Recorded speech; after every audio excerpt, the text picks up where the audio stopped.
اب ایک اور یونیورسل ٹروتھ آ رہا ہے. سر یہ جو یونیورسل ٹروتھ ہے نا یہ ساری امتوں پہ فٹ بیٹھتے ہیں. یہودی کہتے تھے ہم اللہ کے چہیتے ہیں, اللہ کے بڑے لاڈلے ہیں, بلکہ وہ تو سمجھتے تھے کہ ہم اللہ کی فیملی سے ہی ہیں, کیونکہ ہم پیغمبروں کی فیملی سے ہیں, ہماری نسل ابراہیمی ہے, اور ہم chosen people of the lord ہیں, اللہ کے چنے ہوئے لوگ ہیں. وہ چنے ہوئے تو تھے نا, یا بنی اسرائیل اذکروا نعمتی التی انعمت علیکم وانی فضلتکم علی العالمین. لیکن چوزن پیپل تو وہ تھے جنہوں نے واقعی اس حق کو قبول کیا, ورنہ انہی چوزن پیپل میں سے پیغمبر موجود ہیں اور ان کے ساتھی بندر اور خنزیر کی شکل میں بنا دیے گئے ہیں اصحاب سبت. اصحاب سبت کون تھے؟ وہ یہودی تھے نا, جنہوں نے ہفتے کے دن کے شکار کے معاملے میں روگردانی کی تھی. تو وقت کا پیغمبر تو موجود تھا ان کے اندر, یوشع ابن نون. بخاری مسلم دونوں میں حدیث ہے, نبی علیہ السلام نے فرمایا کہ بنی اسرائیل کا انتظام ہمیشہ پیغمبروں کے ہاتھ میں رہا ہے, مسلسل حضرت موسیٰ علیہ السلام سے لے کر عیسیٰ علیہ السلام تک 1400 سال تک ان کی تار ٹوٹی نہیں ہے. ایک پیغمبر موت سے پہلے اپنی جگہ ایک دوسرے پیغمبر کو خلیفہ بنا کے جاتا تھا. 1400 سال تک پیغمبر آتے رہے, 3 کتابیں نازل ہوں, اور حشر یہ ہو رہا ہے. اللہ تعالیٰ اب ان سے کہہ رہا ہے قُلْ إِن كَانَتْ لَكُمُ الدَّارُ الْآخِرَةُ عِنْدَ اللَّهِ خَالِصَةً مِّن دُونِ النَّاسِ. اے نبی ان سے فرماؤ کہ اگر یہ تم سمجھتے ہو کہ آخرت میں جو جنت ہے, آخرت کی زندگی کے حقدار صرف تم ہی ہو. جنت, وہ کہتے ہیں جنت حسین دی, کہتے ہیں نا, اور خود حسینیوں والا ایک کام بھی نہیں, سوٹیں لگا رہے ہیں اور کہہ رہے ہیں جنت حسین کی. اللہ تعالیٰ مارے اگر تم یہ سمجھتے ہو نا باقی لوگوں کو چھوڑ کے جنت کے حقدار صرف تم ہو, فَتَمَنَّوُا الْمَوْتَ إِن كُنتُمْ صَادِقِينَ, تو ذرا پھر یہ دعا کیا کرو, اے اللہ جلدی جلدی موت دے, میں جنت میں پہنچ جاؤں. ہاں تو آپ میں سے کون کون تیار ہے؟ یہ لٹمس ٹیسٹ اللہ نے رکھا ہے کہ جو واقعی جنت کا حقدار ہے نا وہ ہر وقت اس انتظار میں رہے گا, یا اللہ موت آئے میں جلدی جلدی جنت میں پہنچوں. تمنا کرو موت کی, موت کی دعا کرنے کی اجازت نہیں ہے. بخاری مسلم میں حدیث ہے, نبی علیہ السلام نے منع کیا کہ کوئی شخص یہ دعا نہ کرے کہ اللہ مجھے موت دے دے مصائب سے تنگ آ کے, کیونکہ وہ مصائب تو آپ کا امتحان ہے. لیکن تمنا کی جا سکتی ہے اگر حالات و واقعات اتنے بگڑ جائیں تو بالکل ٹھیک ہے. امام بخاری کے ساتھ ان کی زندگی میں یہی ہوا ہے نا, ان کے کلاس فیلوز نے ان کے خلاف اتنا پراپوگنڈا کیا کہ جس شہر میں جاتے تھے شہر کے دروازے پہ پہلے ہی بندہ کھڑا ہوتا تھا کہ حضرت ادھر نہیں آنا, آپ تو گمراہ ہیں. آج ان کے حضرت ان کے مریدوں کو کوئی جانتا بھی نہیں ہے, پوری دنیا میں بخاری بخاری ہو رہی ہے. ٹھیک ہے, یہ بات ہے. لیکن یہ لوگ اپنی زندگی میں ساروں نے بڑی بڑی تکلیفیں کاٹی ہیں. امام حنیفہ رحمہ اللہ کو زہر کا پیالہ پینا پڑا ہے منصور کی جیل کے اندر, زبردستی, اور محبت میں. آپ چیف جسٹس بن جائیں, ان کا میں نے نہیں بننا. ان کا اچھا آپ نہیں بن رہے تو میں آپ کو زہر دے دوں گا. وہ کہتے ہیں میں اہل ہی نہیں اس کا, اس لیے وہ کہتے تھے کہ پھر اپنی مرضی کے فتوے لیں گے یہ. تو خلیفہ منصور نے کہا کہ آپ جھوٹ بول رہے ہیں کہ آپ اس کے اہل نہیں ہیں, آپ اہل ہیں. تو انہوں نے کہا جو شخص جھوٹا ہوتا ہے تو وہ تو ویسے ہی اہل نہیں رہتا. پھکی دیتی امام حنیفہ نے بھی کہ تم انہوں اگر جھوٹا کہہ رہے ہیں تو مطلب پھر تو میں ویسے ہی اہل کوئی نہیں ہوں. اور وہ اصل میں تقیہ کر رہے تھے کہ میں اہل اس اعتبار سے نہیں ہوں کہ جو تم مجھ سے فتوے لینا چاہتے ہو نا, یہ دنیا کا کتا میں نہیں بن سکتا. جو بعد میں قاضی ابو یوسف نے جو گندے فتوے دیے ہیں, علمان والحفیظ, انہی کے شاگرد تھے. اور پھر اسی بنیاد میں تلوار کی زور کے اوپر فقہ حنفی انہوں نے پھیلا دیے. امام حنیفہ تو بیچارے جس عہدے کو قبول نہ کرنے کی وجہ سے مر گئے, ان کے شاگرد نے اسی عہدے کو قبول کر کے زبردستی حکومت وقت کی پشت پناہی کے ساتھ سارے معاملات کیے. یہ سر فرق ہے, کیونکہ ان کو نظر آ رہا تھا کہ اس کا نقصان کیا ہوگا.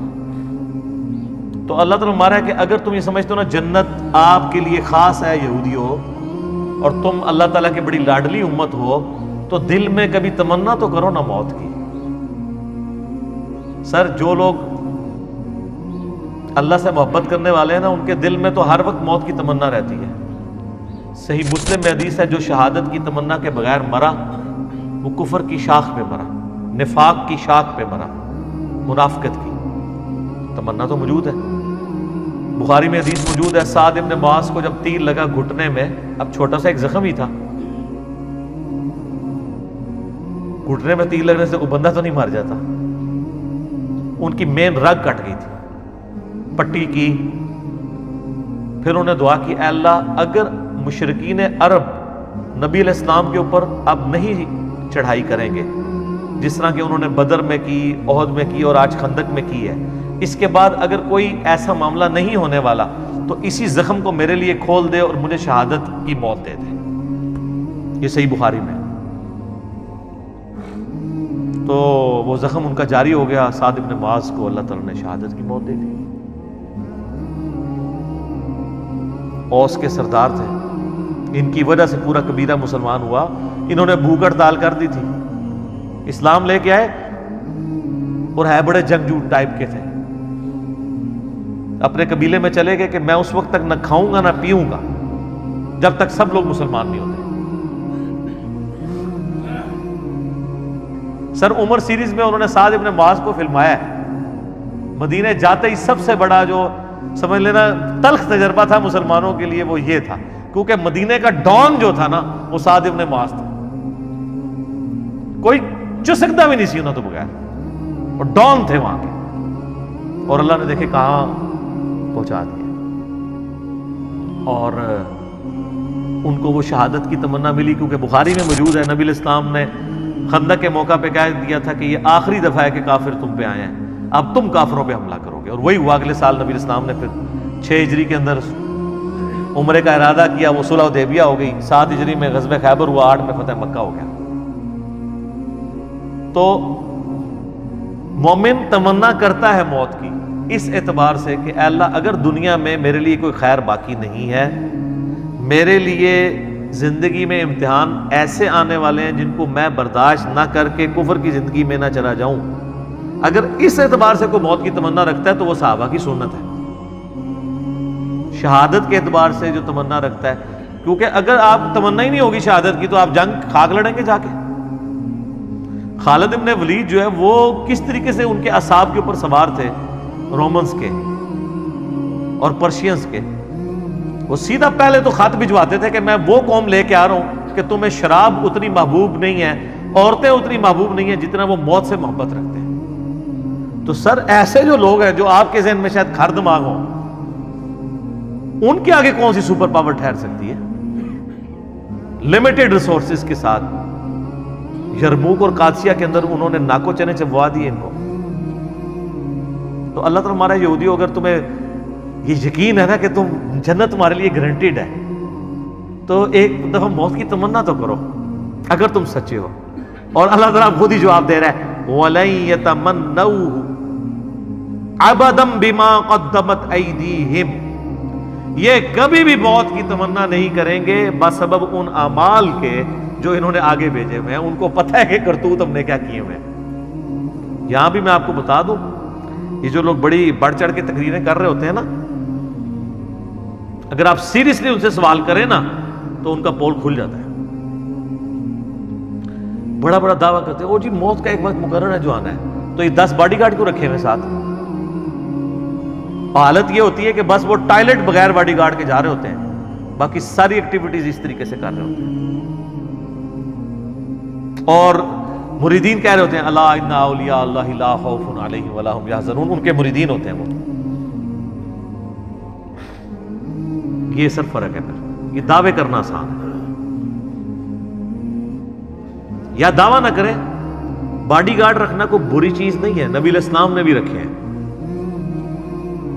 ہاں جب وہ آیت نازل ہوئی سورۃ المائدہ کی، سورہ